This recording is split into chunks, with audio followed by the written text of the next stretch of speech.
আসসালামু আলাইকুম স্টুডেন্টস। তো এই ভিডিওতে দেখবো আমরা কিভাবে একটা পেজকে অ্যাজ এ হোম পেজ হিসেবে সেট করতে হয়। তো এইখানে দেখেন আমরা আমাদের মেইন যে ডোমেইনটা আছে এই ডোমেইনে চলে যাই। তো এইখানে আসলে দেখতে পারবো আমরা জাস্ট আমাদের হেডার এবং ফুটার দেখাচ্ছে, কিন্তু আমরা যেই ডিজাইনটা করলাম সেটা কিন্তু দেখাচ্ছে না। তো এইখানে কিভাবে আমরা আমাদের যে পেজ সেটা সেট করতে পারি সেটা দেখাবো। তো আমরা ড্যাশবোর্ডে চলে যাব। ড্যাশবোর্ডে যেয়ে এখানে সেটিং থেকে আমরা রিডিং এ চলে যাব। তো এই সেটিংসের এই অপশনটার ব্যাপারে আমি কিন্তু আগে বলেছিলাম। আ য মানে যখন আমি এই যে ওভারভিউ যেই ইটা ছিল, ক্লাসটা ছিল, ড্যাশবোর্ডের ওভারভিউ, কিন্তু তখন কিন্তু এই সেটিংটা ছিল না।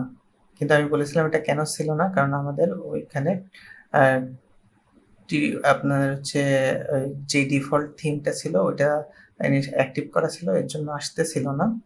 তো এখন কিন্তু আমরা হ্যালো এলিমেন্ট ইউজ করতেছি এবং এই পেজটা মানে এই সেটিংসটা আসতেছে যে ইউর হোম পেজ ডিসপ্লে। তো এইখান থেকে আমরা এই যে এই স্ট্যাটিক পেজ সিলেক্ট বিলো এই অপশনটা সিলেক্ট করে দেব। দিয়ে হোম পেজের এখান থেকে আমরা আমাদের এই পেজের আন্ডারে যে পেজগুলো আমরা ক্রিয়েট করব সেই পেজগুলো এখানে ড্রপ ডাউন আকারে চলে আসবে। যেহেতু আমাদের একটাই পেজ আছে, এই যে আমাদের হোম পেজ একটাই পেজ আছে, তো এটা এখান থেকে শো করতেছে। তো এটা আমরা এখান থেকে সিলেক্ট করে দিলাম। দিয়ে এবার যদি আমরা সেভ চেঞ্জেস দিয়ে সেভ চেঞ্জ দেওয়ার পরে আমরা যদি এই যে আমাদের মেইন যে ডোমেইনটাকে রিলোড করি, তাহলে আচ্ছা এখান থেকে এখানে আসলো না কেন? কারণ আমি আগেও একবার আপনাদের বলছিলাম আমাদের এখানে একটা ক্যাশ প্লাগইন আছে। তো এটাকে আমাদের ক্যাশ ক্লিয়ার করা লাগবে, দেন এটা আসবে। কারণ আমাদের এটা ক্যাশটা সেভ হয়ে আছে। তো এখান থেকে যদি আমরা পার্ক অল দেই, মানে হার্ড রিলোড হয়ে যাবে।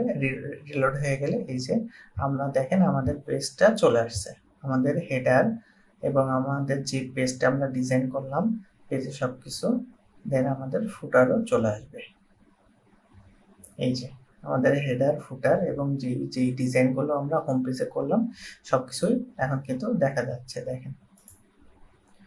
তো আমরা এইখানে এই সেটিং এর যেই পেজটাকে আমরা as a home page select করে দেব সেটাই কিন্তু এই যে মেইন ডোমেইনে বা হোম পেজ হিসেবে সেটাই শো করবে।